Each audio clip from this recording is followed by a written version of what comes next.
उत्तर प्रदेश के चुनावी सफर पर निकले IBN-7 का काफिला आज 40 दिन और 6000 किलोमीटर का सफर करने के बाद अपने अंजाम तक पहुंच गया है।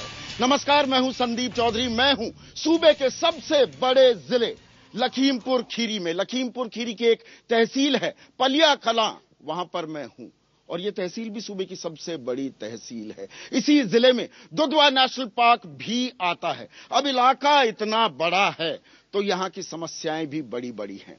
तो आज जनता पूछेगी सवाल, नेताओं को देने ही होंगे जवाब, क्योंकि यह है मेरा वोट मेरी सरकार। और जनता के सवालों के जवाब देने के लिए कुछ खास मेहमान हैं मेरे साथ कांग्रेस के उम्मीदवार हैं विनोद तिवारी जी, साथ में हैं समाजवादी पार्टी के उम्मीदवार कृष्ण गोपाल पटेल साहब, बीजेपी की ओर से कमान संभाली है राम कुमार वर्मा जी ने, जबकि निर्दलीय उम्मीदवार हैं निर्वेंद्र कुमार, मुन्ना के नाम से ज्यादा मशहूर है। और मेरे साथ हैं रंजीत कौर, BS4 की उम्मीदवार हैं। लेकिन पहला सवाल मैं यहां पर आप सभी से पूछना चाहूंगा, चुनाव आप पलिया से लड़ रहे हैं लेकिन आप पलिया के हैं नहीं, ये दिक्कत है क्या पलिया की? चुनाव पलिया से लड़ रहा हूं जी, पलिया हमारा है। मैं क्षेत्रवाद पे विश्वास नहीं करता हूं। पूरा उत्तर प्रदेश हमारा है, पूरा देश हमारा है। पूरनपुर 15 साल विधायक रहा, मिनिस्टर रहने का भी गौरव मुझे मिला। पूरनपुर जब आरक्षित हो गई तो मुझे कोई विधानसभा चुननी थी। अगर पूरनपुर रिजर्व न हुई होती तो वहां से मुझे लगा कि मैं यहां, मेरी शिक्षा दीक्षा गोला गोकरणनाथ में हुई। जिस समय मैं मिनिस्टर रहा तो मैं यहां का प्रभारी मिनिस्टर रहा। यानी कि मोटी बात यह है कि आरक्षित हो गई सीट, पर आपकी तो सीट जी, मैं एक मिनट मुन्ना जी आपके पास आ रहा हूं। आरक्षित हो गई सीट, पर आपकी सीट की अगर मैं बात करूं निगासन की, वो तो आरक्षित नहीं हुई। आप क्यों आ गए पलिया? आप तो पलिया के नहीं है। ऐसा है, निगासन और पलिया में मैंने बहुत काम किया है, दोनों जगह पर। जहां से मुझे पार्टी ने टिकट दिया मैं वहां से निगासन में हार का सामना करना पड़ जाता है। बिल्कुल नहीं, निगासन में हारने का सवाल ही पैदा नहीं होता। वहां के लोग भी, कार्यकर्ता मुझको चाह रही थी, वहां की जनता भी मेरे को चाह रही थी, पलिया की जनता भी मेरे को चाह रही थी, तो मैंने पलिया की जनता की भावनाओं को रखते हुए पलिया चुना जी। और आप तो हैदराबाद से लड़ते थे चुनाव। हाँ, हैदराबाद से लड़ता था। इससे पहले मैं यहाँ से विधायक रहा हूँ।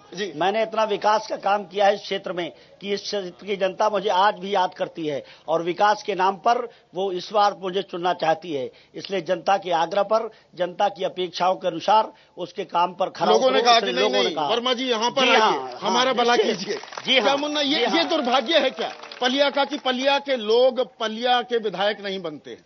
भैया बनते हैं, निर्दलीय बनते हैं, पार्टी बंद नहीं बनाते। ये दुर्भाग्य है क्या पलिया का? भैया जी, पलिया विधानसभा के लोग पार्टी बंदी पर विश्वास नहीं रखते।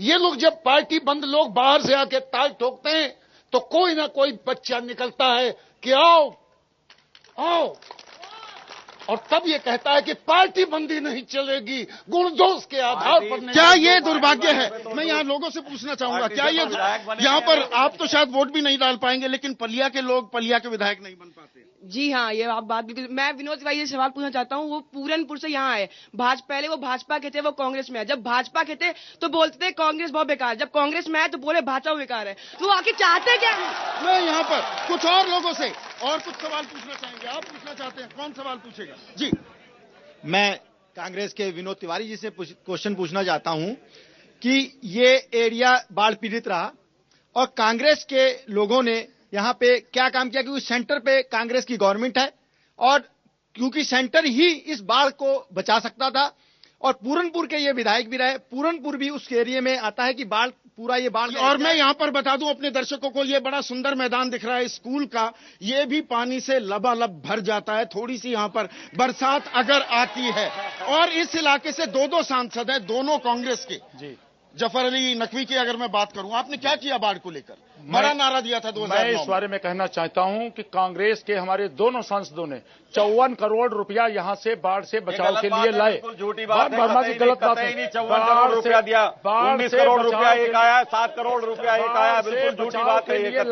54 करोड़ रुपया कहाँ आया? 54 करोड़ रुपया कतई 54 करोड़ रुपया नहीं आया, बिल्कुल ये गलत बात है, सरासर गलत बात है। ये 54 करोड़ रुपया नहीं आया। यहाँ पर विनोद जी आरोप ये भी लगता है जी, एक मिनट पटेल साहब, यहाँ पर लोगों का आरोप ये भी है कि बाढ़ तो बार बार आती है, नकवी साहब कभी नहीं आते। ये सच्ची बात है क्या? ये इस मामले में मुझे कुछ नहीं कहना है, ये व्यक्तिगत बात उनकी है, मैं इस मामले में कुछ नहीं कह सकता हूँ। क्या बाढ़ की समस्या को लेकर आपने क्या किया? आप यहाँ पर मंत्री रह चुके हैं। क्या बाढ़ एक बड़ी समस्या है यहाँ की? बिल्कुल, और बाढ़ की समस्या के निदान के लिए भारतीय जनता पार्टी समाधान खोजने का दृढ़ संकल्प लेकर सामने आई और सम्मान अटल बिहारी वाजपेयी जी ने केंद्र की सरकार में रहते हुए जो उत्तर से दक्षिण, पूर्व से पश्चिम सड़कों की एक बृहद योजना बनाई, चतुर्भुज योजना। उसके बाद उनकी दूसरी सबसे बड़ी योजना जो थी नदियों को जोड़ने की थी कि नदियों को जोड़कर ही हम इस देश से बाढ़ और सूखे से किसानों को बचा सकते हैं। इसलिए इतनी बृहद योजना रंजीत आप कुछ कहना चाह रही है? से लगातार दोनों जिले, चाहे वो पीलीभीत रहा हो चाहे लखीमपुर रहा हो, लगातार कटान और बाढ़ से पीड़ित है और सभी लोग सभी पार्टियों से विधायक भी बने, मंत्री भी बने, ये देख रहे थे यहाँ की जनता लुट रही है, फिर कुछ भी नहीं कर पाए। अब रोड पे पड़े हुए हैं, क्या करेंगे जो बन भी जाएंगे तो? क्या करेंगे अगर बन भी जाएंगे तो? जी सवाल लेता हूँ मैं, 1 मिनट। एक सवाल तो यह है कि पिछले 1 महीने से जो बिजली की बाढ़ आई उसका क्या? पलिया के निवासी सोचते हैं कि पलिया के लोगों को 8 घंटे बिजली की आदत है। आज की तारीख में जब 24 घंटे आ रही है तो उसका हर्जाना हमें कब तक भुगतना पड़ेगा? मैं एक ही चीज पूछना चाह रहा हूं कि जब अटल बिहारी वाजपेयी ने नदियों को जोड़ने का काम की बात की, तब इस शारदा नदी का प्रकरण उसमें नाम क्यों नहीं आया, जबकि हमारे प्रत्याशी यहां से मौजूद थे? ये कमी क्यों रही और शारदा का प्रकरण नहीं? 1 मिनट जी, 3.5 साल पहले सपा की सरकार रही, रवि वर्मा यहाँ से सांसद रहे, उन्होंने आज तक क्या किया? एक भी विकास का काम बताएं, विकास का काम बताएं। जी एक मिनट, मैं पूछना चाहता हूं कि एक छोटा सा राष्ट्र नेपाल है, उसने अपनी सारी नदियों का ड्रेनेज सिस्टम ठीक कर दिया और इतना बड़ा देश और प्रदेश, इतने मंत्री एक ठोकर नहीं लगा करके शैली और शारदा से पूरे देश को बचा सके। आप कब तक एक दूसरे पर जिम्मेदारी डालते रहेंगे? क्या ये जिम्मेदारी डालने का खेल होता रहेगा? जिम्मेदारी नहीं, मैं आपसे पूछ रहा हूँ। जी बताइए। देखिए, हमें तो ये पूछ लिए, देखो विनोद भैया मेरे रिश्तेदार हैं जी। यार रिश्तेदारी का रिश्तेदारी किस बात की भाई? अरे सुन तो, अरे यार रिश्तेदारी किस बात की? पूरनपुर में ये बहुत छोटे घर के थे, 7 पेट्रोल पंप लगा लिए। पीलीभीत में कोई क्षेत्र से लड़ लेते तो कैसे लड़ते? इसलिए इन्हें आना पड़ा। ये मेरठ से यहाँ ना पड़ा। अरे हम लोगों की बहन ले ली तुमने, जीजा हमारे बन गए, अब तुम भी लेना चाहते हैं यहाँ की? क्या लेना चाहोगे जी? मैं कुछ सवाल लेना चाहूंगा जी, इधर आ रहा हूँ मैं। हमारी शिक्षा मेरठ में हुई है। मेरा प्रश्न ये है कि पिछले 5 वर्षों से कृष्णगोपाल पटेल जी हमारे क्षेत्र के विधायक हैं और उससे पूर्व 5 साल तक सपा की सरकार रही। पिछले 10 सालों से हमारे क्षेत्र को क्या मिला? इस सवाल का माननीय रामकुमार वर्मा जी के अलावा हमारे क्षेत्र को किसी ने क्या दिया है? केवल नहीं, मुझे प्रचार नहीं करवाना यहाँ पर। जिस ढंग से छींटाकशी देख रहे हैं ये भविष्य में भी होती रहेगी जब तक हम लोग अपने ही क्षेत्र का जो प्रत्याशी हो, जो पीड़ित हो, जिसको मालूम हो कि बाढ़ में हमारी जमीनें, हमारा घर भी बहता है, अनाथ लोग कैसे रोड पे रहते हैं, जब तक वो प्रत्याशी ये नहीं झेलने वाला जानेगा, जब तक किसी और प्रत्याशी को इस क्षेत्र से लगाव क्यों होने? जो भी विधायक बनता है वो कहता है हमारी सरकार नहीं है, इसलिए हम यहाँ का विकास नहीं कर सकते। तो हम लोग चाहते हैं यहाँ पलिया में जो भी बने वो इस इलाके के विकास की गारंटी दे। विकास की गारंटी दे? विकास की बातें क्या हो पाती है जी यहाँ पर? बिल्कुल सही बात, बिल्कुल सही बात, बिल्कुल सही बात। मैं ये कहना चाह रहा हूँ कि पिछले 10 वर्षों से हमारे क्षेत्र में जो डिग्री कॉलेज बना था, दोनों विधायकों ने आज तक उस डिग्री कॉलेज के लिए कुछ नहीं किया। रामकुमार वर्मा ने डिग्री कॉलेज बनवाया था, इन्होंने उसको पीजी कॉलेज करवाने का कोई प्रयास नहीं किया। कॉलेज तो पहले से बना हुआ था। विकास को लेकर यहाँ पर हमने बिजली वहाँ पर डिग्री कॉलेज तक हमने बिजली पहुँचाने का काम किया। बिजली की तो बात हो रही है, बिजली तो यहाँ एक दिन आती है, कॉलेज में पहुँचाने का काम किया। सच्चाई नहीं है। बिजली हमने पहुँचाई है डिग्री कॉलेज को। डिग्री कॉलेज आज की तारीख में बिजली नहीं आती है, क्या ये हकीकत है? बिजली नहीं आती, बिल्कुल नहीं आती बिजली। तो उसके लिए जिम्मेदार कौन है? पटेल साहब, उत्तर प्रदेश की सरकार जिम्मेदार है, मायावती की सरकार में होते हो, उसके आप बाद सरकार में थे, आपने जब हमारी सरकार थी तो 16 घंटे और 18 घंटे बिजली आती थी। 1833 18 घंटे 16 घंटे और 18 घंटे बिजली आती थी जब मेरी सरकार थी। मेरी सरकार में 16 घंटे और 18 घंटे बिजली आती थी। और कहता मेरी सरकार में बिजली नहीं मिली। मैं विकास की बात को थोड़ा और आगे बढ़ाऊं। रेलवे लाइन एक बड़ा मुद्दा था 2009 में विनोद जी, और आपकी पार्टी के सांसदों ने ये ऐलान किया था, इलाके को भरोसा दिलाया था कि ब्रॉड गेज यहाँ पर चलेगी। उसका शिलान्यास तो हो गया, गाजे बाजे के साथ घोषणा तो हो गई, काम एक ईंट भी लगी है, एक मीटर लाइन भी डली है क्या? ईमानदारी से बताइए। देखिए, ये बात सही है कि ब्रॉड गेज सैंक्शन की बात है, सैंक्शन हो सरकार फर्जी घोषणाएं करती है, उसको बाहर से समर्थन देते हैं। फर्जी पटेल जी, आप फर्जी घोषणाएं करती है केंद्र की सरकार, समर्थन देते हैं उनको, तो समर्थन मजबूरी में दे रहते हैं आप। अब मजबूरी में देना पड़ रहा है देश को चलाने के लिए। देश को बार बार हम समर्थन इसलिए देते हैं कि देश को बार बार जो है चुनाव में ना झोंका जाए। करोड़ों दोबारा समर्थन ले लेंगे, यहाँ चुनाव लड़ रहे हैं, आपस में एक दूसरे को आरोप लगा रहे हैं, समर्थन ले लेंगे क्या सरकार बनाने के लिए? इसलिए 5 साल बाद चुनाव हो रहा है, 5 साल बाद चुनाव हो रहा है, इसलिए चुनाव हो रहा है। ये नहीं, समर्थन ले लेंगे ना, हर कांग्रेस का समर्थन ले लेंगे, जैसा समर्थन आप दे रहे हैं बाहर से समर्थन इनका भी ले लेंगे क्या? हम क्यों लेंगे? हमें जरूरत ही नहीं है। नहीं बनी तो सरकार आ रही है, हमें जरूरत क्या? ये नूरा कुश्ती भी हो रही है, सरकार आ रही है, हमें जरूरत ही नहीं है। 5 साल हमारे पटेल जी रहे, हमारे इलाके में लोग बाढ़ में डूबते हैं, उतराते हैं। 5 साल में क्या किया इन्होंने? क्या किया जी? एक बाढ़ में डूबते हैं तो हम जाते हैं, बाढ़ में बराबर जाते हैं, बराबर रहते हैं। अरे आप बताइए कब नहीं गए? कहा कि दोनों सांसदों ने बहुत बाढ़ के लिए काम किया, लेकिन इस बात की बात है कि हमारे स्कूल के प्रबंधक राजेश गुप्ता जी ने एक प्रपोजल सांसद नकवी जी के पास भेजा, उन्होंने 1 महीने रखने के बाद उसको वापस भेज दिया कि ये ऐसा है कि सारे प्रत्याशियों का समाधान ये है कि 2014 में जफर अली नकवी ने कहा है कि इसको जिला घोषित कर देंगे, सारे समाधान खत्म हो जाएंगे। मैं एक सवाल करना चाहता हूं। निश्चित तौर पे हमारे पलिया क्षेत्र में, लखीमपुर जनपद और पीलीभीत क्षेत्र में निश्चित तौर पे बाढ़ समस्या से ग्रसित है, और ये बाढ़ समस्या पिछले 10 वर्षों से है, जब से उत्तर प्रदेश में बहुजन समाजवादी पार्टी की सरकार और समाजवादी पार्टी की सरकार आनी शुरू हुई है, हमारे क्षेत्र में बाढ़ आनी शुरू हो गई है। बाढ़ आनी शुरू हो गई, बाढ़ नहीं आती थी। सर, मैं ये पूछना चाहूंगा कि अभी 2 बार बीजेपी की सरकार रही है, प्रेजेंट टाइम में केंद्र में कांग्रेस की सरकार है, इन्होंने क्षेत्र को कुछ नहीं दिया, अगर दिया है तो समाजवादी ने दिया। और साथ ही साथ विकास के साथ यहाँ पर कहीं न कहीं कानून व्यवस्था का भी सवाल जुड़ता है। और रंजीत कौर क्योंकि एक महिला उम्मीदवार है, अगर मैं सोनम हत्याकांड की, रेप कांड की बात करूं, अगर मैं पूजा हत्याकांड की बात करूं, क्या एक महिला होने के नाते आप खुद को महसूस करती हैं यहाँ पर? बिल्कुल भी महसूस नहीं करती हूँ। देखिए, जितनी भी समस्याएं आती हैं उनको इतना ज्यादा उछाल दिया जाता है, उसकी क्या गारंटी देते हैं ये लोग?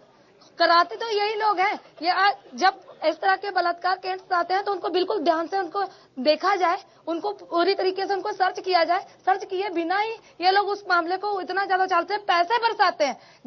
अगर इज्जत बर्बाद करके एक लड़कियों को पैसा मिलेगा तो वो तो ना कहते हुए भी कहेंगे कि हमारे साथ ऐसा कहीं न कहीं आप पर भी आरोप है। वो एक संवेदनहीन बयान आया था जिसपे नहीं समाजवादी पार्टी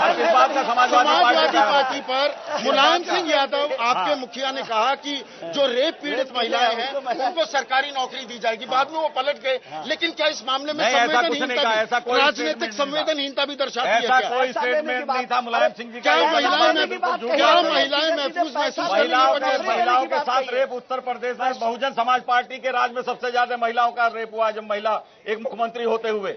ये गलत बात है, बिल्कुल झूठ बात है कि मुलायम सिंह ने इस तरह का कोई स्टेटमेंट दिया। क्या गुंडाराज क्या हावी हो जाता है कोई भी आए सरकार में? समाजवादी पार्टी के आने पर इस प्रदेश में सदैव गुंडाराज स्थापित हो जाता है। आपके सबसे ज्यादा दागी उम्मीदवार हैं। दागी उम्मीदवार नहीं, सबसे ज्यादा आपराधिक पृष्ठभूमि वाले उम्मीदवार बीजेपी के 57 कैंडिडेट लिस्ट निकाल के दिखा सकता हूं। प्रार्थना करता हूं जी, केवल मुकदमा किसी पर कायम हो जाना आपराधिक पृष्ठभूमि नहीं होती है। अपराधी दंडित होने के बाद पंजाबी कॉलोनी का है, पंजाबी इसीलिए कुशवाहा आपकी पार्टी में आ जाए। कुशवाहा जब तक पूछना चाहते हैं कि पंजाबी कॉलोनी वो में जो मर्डर हुआ था आपके पास जसपाल जी का, वो किसकी देन है? तो महज आरोपी है। कौन थे वो? कौन थे वो? कौन थे? रिश्तेदार थे वो? कौन थे? ये एक दिक्कत है जो पार्टी पंजाबी कॉलोनी में मर्डर कहीं न कहीं दबंगई भी करने लगती है उत्तर प्रदेश में। ये चीज से मैं आपकी समाजवादी पार्टी में कभी अपराधी नहीं समाज पार्टी को सत्ता दी, लेकिन जब बहुजन समाज पार्टी सत्ता में आई तो उसने सारी सीमाएं लांघ गई। अगर किसी को जो है साथ लेके अगर मतदार रखने का रखती है तो केवल कांग्रेस पार्टी है जो हिंदू मुसलमान सिख ईसाई सभी को साथ में लेकर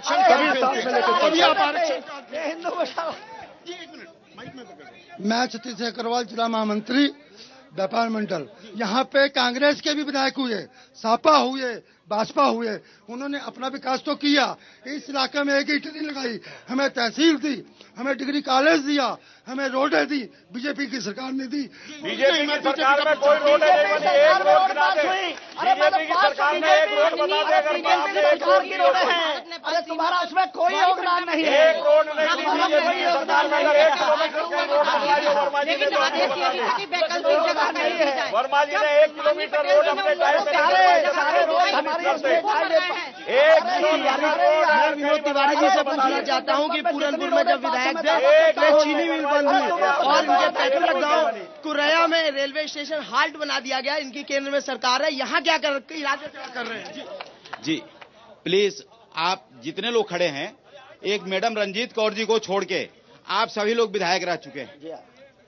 मेरा एक कहना है, पूछना है आप लोगों से कि जिस प्रकार से फार्मर्स होते हैं, फार्मर्स के सक्सेसर को उनकी खेती, निश्चित है कि उनके सक्सेसर को खेती मिलेगी। क्या एमएलए का लड़का एमएलए बनेगा? और एमएलए आप एक बार दो बार बाद हावी है क्या? और मैं आपसे पूछूं, अगर वर्मा जी आप पर आरोप लगते हैं आपके घर में एक बार तीन लाल बत्ती थी, हमसे भी पूछ मुन्ना भाई जी, हमसे भी पूछ लो, बताइए क्या परिवारवाद हावी है? क्या मतलब है? हमसे भी पूछो, 3 बार एमएलए रहा और ये सब करोड़पति हो गए और एमएलए बन के ये फकीर हुआ। मैं इन पर सब पर आरोप लगाता हूँ, मेरे पर आरोप लगाओ आरोप तो यहाँ पर विकास का आरोप किया जा रहा है। लेकिन यहाँ पर मैं अपने दर्शकों को बताना चाहूंगा कि जो ये टीम हम 40 दिन से लगे हुए हैं, 6000 किलोमीटर हमने कवर किया है, इसमें मेरे साथ मेरे सहयोगी तुम बेदाग नहीं हो, सुनील भी दाग लगे हुए हैं, ये लगातार लगे हुए थे। मैं बहुत दौड़ता भागता था, मुझसे ज्यादा ये दौड़ते भागते थे। हमारे प्रोडक्शन कंट्रोलर सन्नी साहब है, मैं 1 मिनट आ रहा हूं, 1 मिनट। सन्नी हमारे साथ, विनोद शर्मा, सारा काम धाम इन्होंने संभाला था। हमारे साथ हमारा ओबी इंजीनियर है कमल, मुस्कुरा रहा है, बड़ा भोला लगता है, भोला है नहीं। लखन है, सतीश, प्रदीप, सुष्मित, ये तमाम लोग हमारे साथ थे। और इधर ये हमारा ड्राइवर प्रेम, बड़े प्रेम से गाड़ी चलाता है, हमारे साथ है धीरेन, हमारे साथ राजेश। सारी आवाज जो आप तक पहुंचाई राजेश ने पहुंचाई। हमारे साथ ब्रजेश है, ओबी पे हमारे साथ काम करता है। शमशेर कहता हूं, शेर सिंह नाम है इसका, हमारी बस का ड्राइवर। हमारी ओबी के ड्राइवर ओम प्रकाश, हमारे जनरेटर के ड्राइवर चंद्रभान, और last but not the least हमारे एक बुढ़ऊ हैं, बुजुर्गवार हैं, महेंद्र श्रीवास्तव जी, हमारे प्रोड्यूसर, जो सारा काम इन्होंने किया। तो 40 दिन का ये सफर आज हम यही खत्म करेंगे और अगले चुनाव में फिर मिलेंगे ऐसी ही चौपालों के साथ। नमस्कार।